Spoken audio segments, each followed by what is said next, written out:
The Tao of Self-Confidence, episode 780. Welcome to the Tao of Self-Confidence, where I share stories of amazing women who have discovered their inner journey to self-confidence. Visit our website at thetaoofselfconfidence.com. Your inner journey to self-confidence awaits. Well, hello, friend. Welcome to the Tao of Self-Confidence, where I share stories of amazing women who have discovered their inner journey to self-confidence. I'm your host today, Eva Chan, and today I have an amazing lady on the show today. She is the co-founder of Launch Pop, and I'm really excited to have her on and share her story with us today on self-confidence. So without further ado, I'm going to introduce you to Eva Chan. Eva, how are you today? Maybe you can fill in a little bit more about yourself to the listeners. Yeah, awesome. So born and raised in Toronto, Canada. I started Launch Pop about 2.5 years ago. Basically, what we do is we help very early stage founders launch their e-commerce companies from concept to until they raise their first round. Awesome. Well, thanks for sharing that. And Eva, what's your cultural background? Yeah, so I'm actually Canadian-born Chinese. They call me a CBC back in Canada. Thanks for sharing that. And what'd be your favorite self-confidence quote? I would think it's a quote by Will Smith. He says, the other side of fear is bliss. Thanks for sharing that. And it's so true, right? When we can, go to the other side of fear, like it can be a great opportunity. It can actually so much good things. But I know sometimes it can be hard to, go to the other side of fear because fear can sometimes eat us up or control us. So once we can see fear as something that's not real, that's just an illusion, we can move forward. So thanks for sharing that. And in your own words, how do you define self-confidence? Self-confidence is a very scary journey to go towards and build over time. And so, for me, confidence is a journey, it's an action, it's an emotion. It's not just the way you portray yourself. I think that's how I define confidence. And what I mean is, confidence is also fearful. So it's about taking a journey to identify what things are fearful and then, putting yourself in opportunities to tackle the fear. And then you come out a little more confident. Thanks for sharing that great definition. And Eva, what was your life like before your discovery of self-confidence?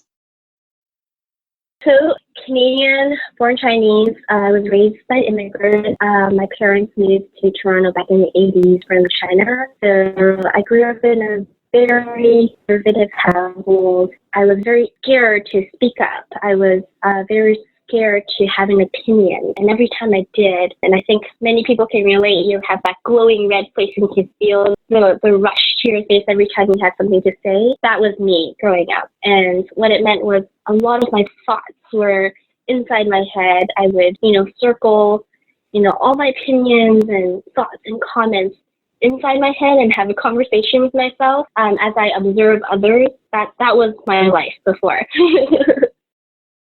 Thanks for sharing that. And I think that's something most Asian kids can relate to, right? The conservative upbringing, especially, not being able to speak your voice, especially as an Asian woman, right? I mean, we've always just been told to just live one way of life, never make any noise, never bring any attention to you, never do anything outside what you're told to do because, it's considered shameful or people might think you're crazy and whatnot. But, times have changed. I mean, what we know now, like what worked maybe 10 or 20, 40 or 50 years ago will not work today. I mean, things change, environments change. We're in an age of social media. And, what was that point in your life when you realized you can go out there and be who you are today and have that confidence? What was that aha moment?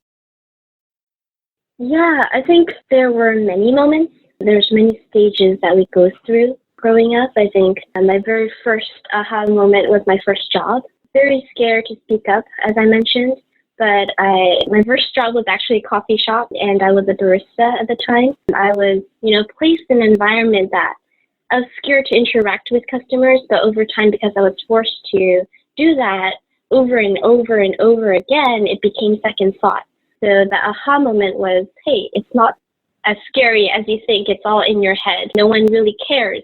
If you can articulate or if you have thoughts, it's okay to just say it. And then I think the second aha moment was later in my career when I joined a large company and I had so many thoughts. I joined as a designer. I'm not even a designer anymore.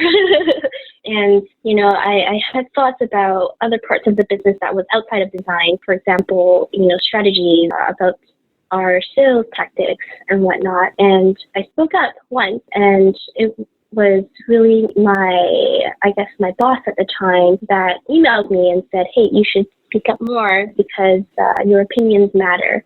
And I think having that really helped unlock a lot of the confidence that is today. Thanks for sharing that. And that's great that you had a boss that encouraged you to speak up. I mean, I think sometimes people forget that, you were hired for a reason, you bring something to the table. And especially as women, I know sometimes women, especially like in a corporate setting, is always like nerve wracking because sometimes you could be the only girl in the office or in the meeting and it's like they might not take you seriously because you're a woman, but I mean, you're there for a reason. You are there because you have ideas, skills, and talents that you can help the company that you're working for make more money or, just have a better environment, whatever it is. You shouldn't be afraid to speak up. And I know it's easier said than done, but that's why when you work on yourself, it does get easier. And sometimes, our intuition is telling us something, but we're still too scared because we're so afraid about what we're thinking or what other people might think of us, not realizing like, the guy beside you just pretty much said the idea that you wanted to say. So you're better off just saying it anyways. And because of that realization, what's your life been like now?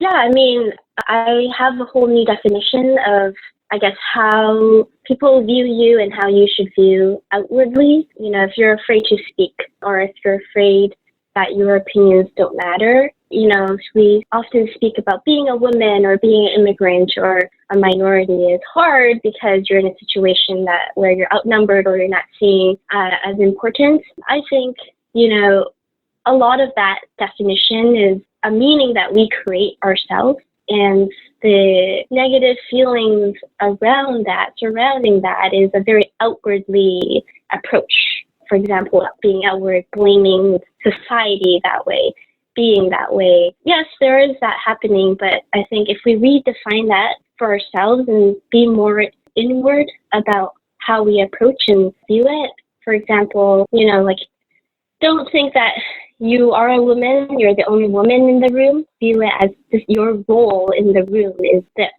regardless of your gender, and your opinion matters because of your role. So that's how I view myself in the room, and that's really helped me kind of lean into many situations. Thanks for sharing that. And that's great that you're able to see yourself as, someone who can contribute something regardless of gender, regardless if, you are an immigrant, regardless if you're Asian. I mean, we all have something that we can contribute. And like I mentioned, you're there for a reason. And you know what? Sometimes we won't always hit a home run, but at least we're able to speak up and say that idea worked, that idea didn't work. At least we know versus wondering what if. And, to the woman who's listening to your episode, she may be in her own journey to self-confidence. What would be that one tip you'd give to her? Yeah, I think the one tip I would give is, especially from my upbringing and how my journey has shaped me today, is really redefining the definition of confidence. I think oftentimes we attach adjectives like being loud or being forward and, being outgoing as an imagery of confidence. But I think, being confident can also be something very different. You could be quiet, you could be an introvert. It's okay. If you articulate and speak meaningfully, that is confident. The more you do this, the more, you can build confidence with others. And, your words would be heard every time you speak in a room, whether or not you can project or be outgoing. And then on the other side of that, you speak too often without enough meaning, you often dilute your impact. Thanks for sharing that great tip. And if our listeners wanted to get to know a little bit more about you and what you do and check out some of your work, is there any links or social media profiles we can connect with?